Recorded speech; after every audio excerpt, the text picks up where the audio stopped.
Hello and welcome back to the Coastal Zone. Today we are going to go through the Reach for the Sky show. And as we're about 9 months completed in this save, I thought it'd be a good time as well to have a quick look over the roster and see who's where. And have a quick look over creative as well. Whilst we are here, you can see on the franchise player list, unsurprisingly, Frankie Boy Fernandez top of the list. Carlos Barrera in second. American Flash in third. So they are our three singles champions. They're all at the top of the card, as you would expect. And also, before we get too far into this video, if you are enjoying this series or this episode, please like the video and subscribe here on Spike Piledriver as we go through our booking of Coastal Zone Championship Wrestling here on TEW IX using the default database. Looking at the next big things, again, you probably could be forgiven for expecting the same list of people here.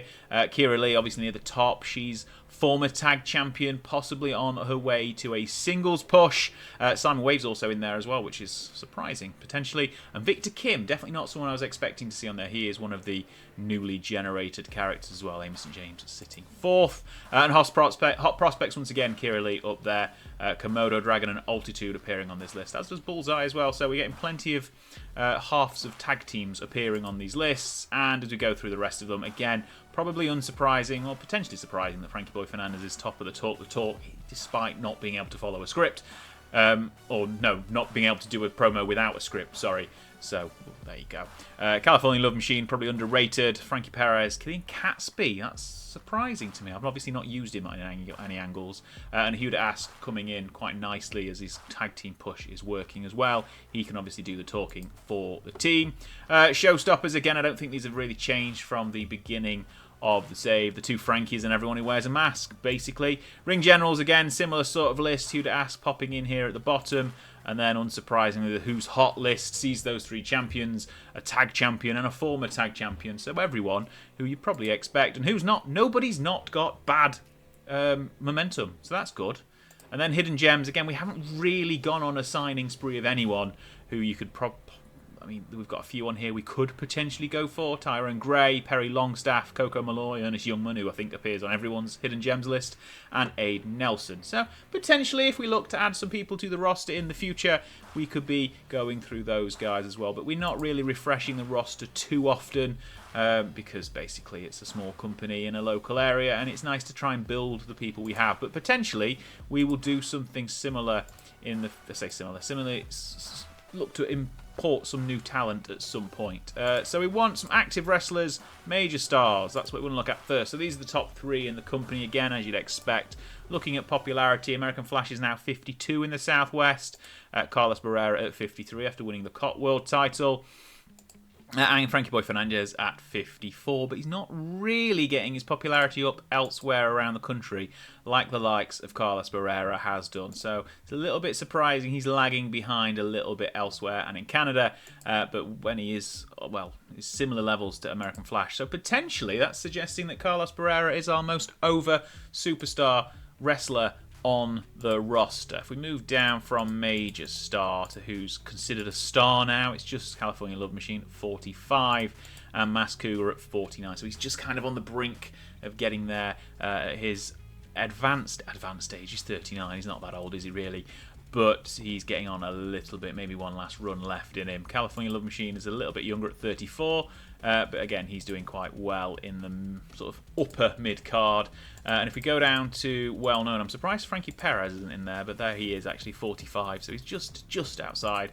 And then we've got our tag champs, Huda Ask at 38 and Sel Quinn at 35. They're doing quite well, to be honest, as tandem offense. And there's Kira Lee. Obviously, I think we are probably going to have to start pushing her in a singles capacity soon. She's only 23 though, so she's got plenty of years on everyone else who is around her or above her. Sel Quinn is also 22 as well, so he's nice and young. But they are possibly our future. And if we go into recognisable, we're going slightly further down the card now. Chet Chavez, El Jaguar, Komodo Dragon, he's come on nicely actually. Only 30 in the Southwest, but everywhere is up above 24. That is a good looking push coming, as is Snapdragon Jr. So basically anyone who's been pushed organically since being on WrestleWorld has sort of got better overall than, say, a guy like the Wildcats, for example. They don't have as well-rounded overness and popularity, possibly because they're already there when we're pushing them on the show, so they're not getting as much of a bump as some of the likes of Snapdragon Jr. and Komodo Dragon, who have been proper organic pushers from the start of the save. And then the bottom end of the roster, you can kind of see here the prospects and people we might look to push in the future, or currently trying to push and failing, like Altitude. But he's actually doing quite well, 26 in the Southwest, so he's one of the better of the bunch in this set. So there's Killian Catsby, who we could potentially start pushing. He's good on the microphone. Got a bit of grin as well, so potential there. There's Foxmask 2 and the Apexers. No one else jumping out as surprising to be down here. Miguel Rivera has kind of fallen down the card a lot since the beginning of the save, but that's not really he's fallen down. That's, well, I don't think it is, at least. That's everyone else kind of gone up around him. So, no, he started out 28 in the Southwest, now he's 25. So he has kind of gone down a little bit, but everyone else has gone up around him. And that's kind of everyone on the lower end of the roster. We have brought in Miller Ford from Mao. He is their champion, so we've kind of brought him in as a bit of a one-off match on tonight's show. He's obviously not got any popularity in the Southwest. He's all in the Mid-Atlantic, so that's why he's at the bottom of the card here today. Quick look over our champions. This is another final bit of a recap. Frankie Boy Fernandez, still Coastal Zone champion, 280 days into his reign. Tag champs are Tandem Offense, Huda Ask and Zell Quinn, 42 days into their reign. American Flash is the Extreme Champion, 126 number of days in his. 4 successful title defenses. Reach for the Sky contract is going to be decided tonight. And the Riptide Rumble was obviously won by Carlos Barrera back in April. 9 successful defenses for Frankie Boy Fernandez. I'm not sure if I covered that. And then finally, Alliance Champion, whilst we are here, it's newly crowned Carlos Barrera. He's had it for 21 days. Has he actually defended the title? Yes, he has. He went to FCW 6 days after winning and won a triple threat with Frederic and Santiago Gallardo. After Frankie Boy Fernandez has defended it basically everywhere over the preceding 8 months, which was a great reign, 210 days. Excellent stuff. Right, on to tonight's show. And we don't want to multiple advance. We just want to go to Reach for the Sky, which is our 13th show of the year, potentially. I'm not really sure. Tonight's venue, again, we'll go with the Gorski Ballroom, and again on WrestleWorld for the broadcaster. Booking team, no, thank you tonight. Locker room incidents, just gone straight through to the training, so that suggests there aren't many. Killian Catsby, party animal, making everyone smile. Ellie DeGracia doing the same thing backstage, and that is a nice, peaceful backstage pre-show. These are the 6 segments that we've already got booked. A couple of angles, the Reach for the Sky ladder match, an Extreme title with American Flash and Miller Ford, something involving all of our champions, and then a tag team contest between Perez and Cougar and their respective junior partners. Nobody absent, but we'll see what happens for the rest. This is basically the cards we've got booked so far. We'll add in our main event, and it's kind of straight from the pre-booking. You can kind of see what happens with this one. Add it in. Don't look at who wins. There we go. And then also the angle that sets it up can be added in beforehand. That's kind of our part of the card. The invitational for the Extreme title has been added in as well, and there's the angle that sets up that match. Then we've got that tag team bout, which is basically seeing rivals Frankie Perez and Mas Cougar take on a younger person of the roster. I say younger, but more junior person on the roster. Johnny Perez obviously teaming with his brother, and Foxmask 2 getting a nice rub teaming with Mas Cougar. And then we've got our Reach for the Sky ladder match. We will cover who wins that in a second. I've kind of left it blank for the purpose of this part of the video. There's not much left to book, but we'll add a couple of undercard matches, and we'll be back in a second to run through tonight's card. See you then. Here we are then in front of a sold out 5,000 at the Gorski Ballroom. We go straight into the pre-show with a Battle Royal, which is won by California Love Machine. It's a bit of a chuck everyone in who hasn't been booked kind of deal. You know the idea by here. California Love Machine getting the standout performance in this Battle Royal. 49 rating. There's a little bit for the crowd to be bumped up as we go through the pre-show and into our opening contest, which sees 3 tag teams pitted against each other. This is kind of to reset some rankings in the tag division, because all of the teams that are ranking quite highly have been chucked into somewhere else, as we will see later in the card. The Beach Boys getting the victory with Apex Twins being out first, followed by the Wildcats, so that sort of sets them as first, third and fifth potentially in the rankings, or probably a little bit bumped down for all three teams because of the two teams above them that aren't in these sort of ranking matches. But a 58 rating. We haven't got an official ranking. We probably ought to create a bit of an official ranking. I'll create a spreadsheet potentially for the tag team division, but once again, Beach Boys, former champions, getting the victory today. 58 rating in this one. Next up, 54 rating for the Gangster Nation, getting the victory over the Inner City Express and Thunderstruck, who were eliminated first. Again, great chemistry for Thunderstruck, but they are not quite at the level of the other two tag teams in this one. We'll probably pair off the winners, the first eliminated and the second eliminated, in our next show and kind of build up the ranks that way, as our tag champs are otherwise engaged tonight and potentially in our next show. Moving on, it's the Reach for the Sky ladder match, and it's a 48 rating, unfortunately, but that is because it's more of the junior side of the card. So we've got Altitude and Onslaught, who we saw win in singles action last time around. The Double Dragon tag team also won last time around. They got a space in this ladder match, as did Kira Lee and Sky Hermosa, who, as we can see, we got Kira Lee winning the Reach for the Sky contract. That means she can face American Flash whenever she wants for the Extreme title. She also could, in every time she faces in a singles match, have to defend that contract as we go through the year. We tried to steal the show. Possibly didn't work because of some of the other people in the match, like Altitude and the two Dragons. But Kira Lee putting a great performance. Sky Hermosa has, however, broken her jaw. They both looked really good out there. Snapdragon did well at ringside, and this got the crowd buzzing, even though it was only a 48 rating. But it sets plenty of things up for the future. Hopefully, Sky Hermosa is not out of action for very long. Next up, there we go. She's broken her jaw. Thank you.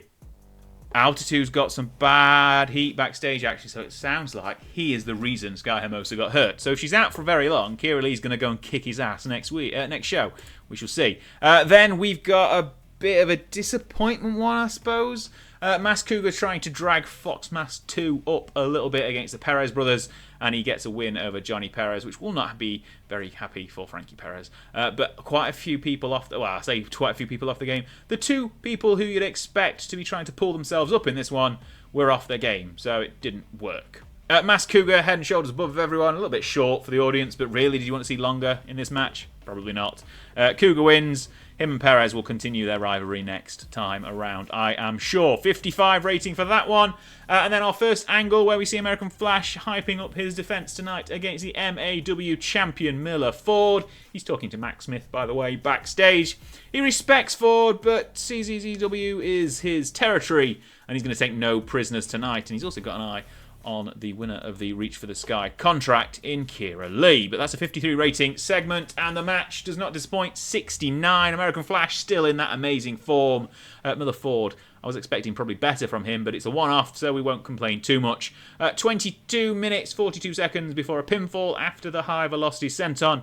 American Flash continues to defend his Extreme title with defense number 5. We're going to have to build Kira Lee up a little bit to get to his level, potentially, if she's going to take the title off him, but we shall see in the coming weeks and months. Next up, a slightly disappointing rating for this one, possibly because we had Zell Quinn talking. But after their grueling series of matches recently, Frankie Boy Fernandez and Carlos Barrera are arguing about who the better man and therefore champion is. So to recap, Barrera is the COT World Champion, Frankie is the Coastal Zone Champion. But before they can come to blows, Tandem Offense arrive on scene and claim that they are the better champions and challenge the two rivals to a tag team title match in our main event. So this is a big chance for Huda Ask and Zell Quinn to put their names on the map. Can Carlos Barrera and Frankie Boy Fernandez get along? And will they become double champions again for both of them? No, they will not. But Zell Quinn was off his game. That's annoying. 75 rating for the main event. And Huda Ask could hang with the big boys, but Zell Quinn was off his game and it's slightly hampered the match. But Huda Ask gets a pinfall victory over the newly crowned COT World Champion in Carlos Barrera. and it was a great main event. 75 ratings, not quite as high as we've seen recently, but it definitely is good enough for the day. We're going to see if that leads to any title matches in the future. Obviously, Who To Ask getting a pinfall victory over the COT World Champion suggests that he might be in line for a title shot not too far down the line, but obviously they have tag team titles to defend as well. A 69 rating on this one. Miller Ford, Altitude and Onslaught used far too much. Never mind. But we had a nice wide selection of angles, apparently. All two of them. Excellent. 69 rating is not a bad performance. We don't need to address the locker room. We will see. Sky Hermosa is only out for 3 weeks, 22 days. She can work through it, so she will be at our next show. Financially, made a load of money. All those production changes, definitely worth it in the long run. Popularity-wise, not quite as much of a bump up as we normally see. Only the Great Lakes and Mid-Atlantic going up 1, and British Columbia also going up in Canada. 53 still at the Southwest. And that is the end of our show. A quick recap of the situation going into our next event. Obviously, we're going to have a rank for our tag teams. We've got a Reach for the Sky contract as well in play now. Frankie Boy Fernandez. He thinks Who To Ask talks well. Give him promo time. Yes, sir. Yes, I will. 66,000 people watched it on WrestleWorld, and Sky Hermosa they're out for 22 days, which, if we look, is just after Carnage at the Coast, which is 20 days away. We will definitely have some sort of interaction between our COT World Champion and our Tag Champs. Frankie needs something to do as champion as well. He's kind of running out of challenges. We've got our Reach for the Sky contract, not briefcase, in play. American Flash is running rampant over the rest of the Extreme Division. Stuff is still going to happen between Frankie Perez and Mas Cougar. Lots of threads to pull on as we go through to our next show, which is the new one, Carnage at the Coast, and that will be with you in 3 days' time. Again, if you've enjoyed the show, please like the video, subscribe here on Spike Piledriver, and I'll see you at Carnage at the Coast. Thanks for watching.